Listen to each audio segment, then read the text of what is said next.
more I adult, the more I respect womanhood.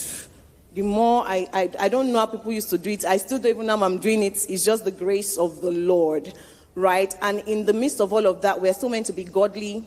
We're meant to be fine. We're meant to be killing it in business, raising the great family, having the great marriage. It can just be a lot. Can you share with us how you've learned to navigate these different dimensions of your lives without obviously losing yourselves? And even through the midst of things that you've all gone through, that could be pain points, you've also not lost your relationship, your devotion and fellowship with God. For many people that might be struggling, I don't know how to do it. How would you answer that question? I think I was particularly privileged to have grown up in a home where there was safety. Before I came to know Christ, I was comfortable with who I was. But knowing Christ changes the game completely. So the one thing that has helped me through everything is that confidence in who God has called me to be. The Bible says He's given us gifts, and being a housewife is a gift. You know, whatever your calling is, He has equipped us. And so therefore, for the seasons, we are equipped. I'm not shy, ashamed, or embarrassed to say no, and I have never been. Because if you do not learn how to say an anointed no to preserve yourself, you may not be, or things may not be. So I'd put it down to one is actually keying into the season you're in. As a young mother, it's a season where you don't go everywhere because you need to be at home for the children. As a young wife, it's a season where the marriage is finding it's finding its level. So there needs to be that the presence, you know. I'm just saying life is in season. So it's important to know the season you're in so you don't do the wrong thing at the wrong season with the wrong gift or skill. That's one. Second is, as you know the season, you know your God. And you know that, honestly, I believe the Bible, there's nothing that God will give you He has not made a way of escape. So if you find yourself in there, there's a grace for that. Have you received the grace of God in vain, or are you walking in the grace? And I am not confused about my calling and my giftings. I do not try to sing because I don't even need you to spoil my brand. Are you with me? What I'm saying is, know what you're supposed to be doing, know when you're supposed to be doing, and know how you're supposed to do it. And once you do that, then you've taken the pressure off you. And let me tell you, people don't put pressure on you. You determine and allow the pressure you allow people to put on you. So if you come up clean as you are, no pressure, I'm not all of what you think, I'm down to earth, leave me.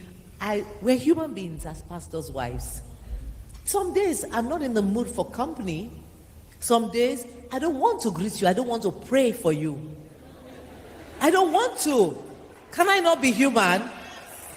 What I'm saying is, take the pressure off you, connect to God, your source, know the race that you have been called to know the season that you're in, and just be and do what God has called you to for that season. Wow. You have to burn out. You don't have to always kill yourself. Be hardworking, but reward yourself along the way. Thank you so much, Ma.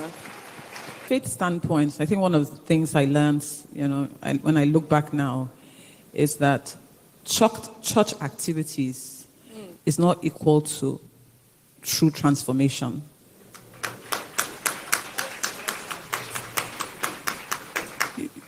The religious things that we do. So I now had to retrain myself to seek for God by myself, not through things that I did. But that if I couldn't go to church, if I couldn't read my Bible, if I couldn't hear a Christian song, how will my relationship be with Jesus? If I took all those things away, I didn't have these things. I didn't have a home church to go to, for example. Because in the past, it was be like, when my pastor preaches on Sunday, is the message that he preached that becomes my entire. So you hear me say, Pastor Paul said, Pastor Paul said, Pastor Paul said. And of course, I'm not yet 50. I've been in the same church for almost 30 years. So you can imagine that I become one of those people who was always repeating what my pastor said. Nothing bad with that. But my pastor has had his own secret place. That's why he could come and share what he shared, right? So I now had to rearrange my thinking around my faith to seek intimacy with God without all those things. Now it amplifies. It's not all that it is. So that's the difference. Now it amplifies. So now I walk into church, and most especially in my particular home church, I find that if what God has said to me in the week, when I arrive on Sunday, my pastor confirms it, as opposed to it is what he said that I now took and ran with. So I think that's one. The second one is understanding. I think my husband is 6 years older than me, and I went into marriage as someone who I felt like my husband knew everything. It was what he said that was the beginning and the ending. The challenge with that is that you forget that you actually come with value. The reason why you were brought into this family is because there is something that he doesn't know that you know. And so for years, if my husband says, that's the only thing we do. So women, even if you are a wife and your husband is brilliant or whatever, just know that you also are a gem and you bring so much value to the family. And if you don't say, we don't see. Wow. Which is, I'd say, until you really know who you are, you probably don't want to rush into a marriage. Because, like I said, I kind of knew, I'm an intelligent person my entire life. So, if you're not careful, you are not even aware of the full value you have when you come into the marriage. And like Tyler said, it can play. You may not be able to bring everything to the table. So I'd say until you've come, because it's different stages for different people. Some people are 23, they may have come into the fullness of knowing who they are. Because some people lay hold of their purpose early and their gifts and they identify. For others, it may be 26, somebody else, it may be 30, whatever. Just know you're on a journey and don't ever, devalue yourself. Like Pastor Nike said, life is a marathon. In terms of faith, one of the important things is knowing how to establish your boundaries and maintain them. So may God give all of us wisdom, because in a culture like ours, where the woman is expected to submit, it takes a lot of wisdom, which you have gleaned from today, from those who are here, to know how to navigate those waters in order to still not lose yourself. Life is a marathon, and I must tell you something. Bible is so true, it cannot be broken. No matter how much you worry, it's not going to change tomorrow. It's not going to make you taller. It's not going to change anything. So what was shared today, surrendering it to Christ, your life will be easy. We have been carrying load bags. You think you can.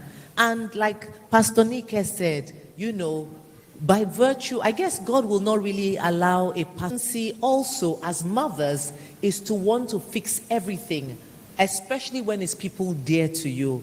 So wherever you find yourself, be anxious for nothing. Prayer, supplication, thanksgiving, leave it at the master's thing. Why worry? It's not going to change anything by the next day, because all power belongs to him. So preserve yourself in that journey, and instead use the journey to add value to yourself, to grow, to just make sure that the lessons learned in that journey, you actually learn them. And I think we'll all be the better for that. Thank you.